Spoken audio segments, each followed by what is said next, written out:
कहानी पापी को भी परमात्मा बना दे। बहुत समय पहले कश्मीर देश के विजयपुर नामक नगर में ललितांग नामक एक राजकुमार रहता था।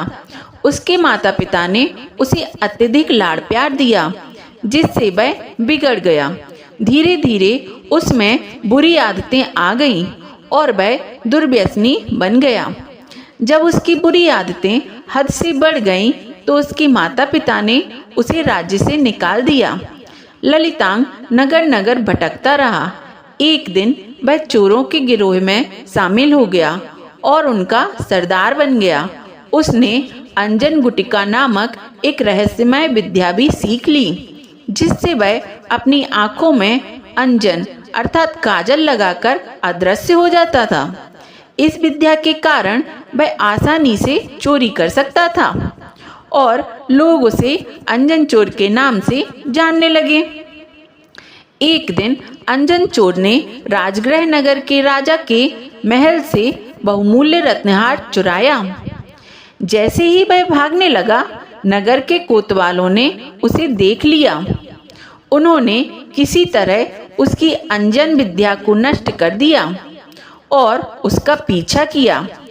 अंजन चोर डरकर भागता भागता शमशान में आ पहुंचा। वहां उसने एक विचित्र दृश्य देखा। एक व्यक्ति बट वृक्ष पर 100 सीकों के छीके पर बैठा था और बार बार ऊपर नीचे जा रहा था। अंजन चोर ने उस व्यक्ति से पूछा, भाई तुम यहाँ इस तरह क्यों बैठे हो? उस व्यक्ति ने उत्तर दिया, मेरा नाम सोमदत्त है। मैं आकाशगामिनी विद्या सिद्ध कर रहा हूँ।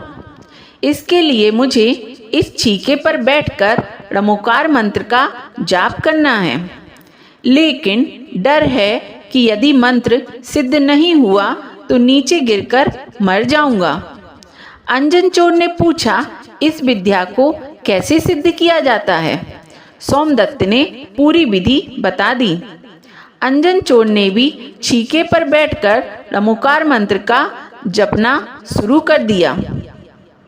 उसने साहस दिखाते हुए छीके की सभी डोरियां काट दी और णमोकार मंत्र का स्मरण करता रहा। जैसे ही वह नीचे गिरने लगा, आकाशगामिनी विद्या की देवी प्रकट हुई और बोली, वत्स तेरी साधना सफल हुई। अब मैं तुझे विमान में बैठाकर जहाँ चाहे वहाँ पहुँचा सकती हूँ। जिनदत्त सेठ के यहाँ अंजन चोर ने देवी से कहा, मुझे राजगृह नगर के जिनदत्त सेठ के यहाँ ले चलो। देवी ने उसे वहाँ पहुँचा दिया।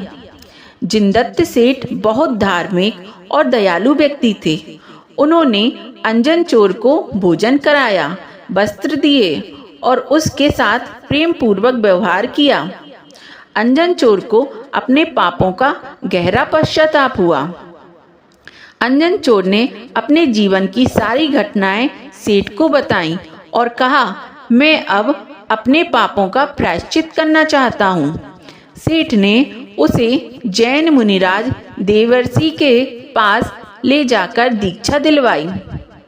अंजन चोर ने पूरे मन से तपस्या, साधना और धर्म का पालन किया। उसने गहन तपस्या की, ध्यान किया और अंत में णमोकार मंत्र का जप करते करते ज्ञान को प्राप्त किया।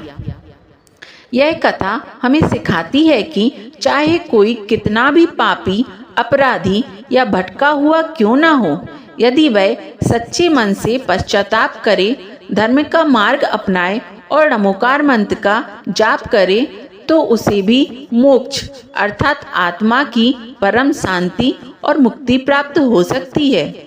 जैन धर्म के अनुसार हर आत्मा में अनंत शक्ति है। सही मार्गदर्शन और प्रयास से कोई भी आत्मा परम पद प्राप्त कर सकती है। यह कथा न केवल पश्चाताप और परिवर्तन की प्रेरणा देती है, बल्कि यह भी बताती है कि दया, क्षमा और धर्म का मार्ग सबके लिए खुला है। जय जिनेंद्र।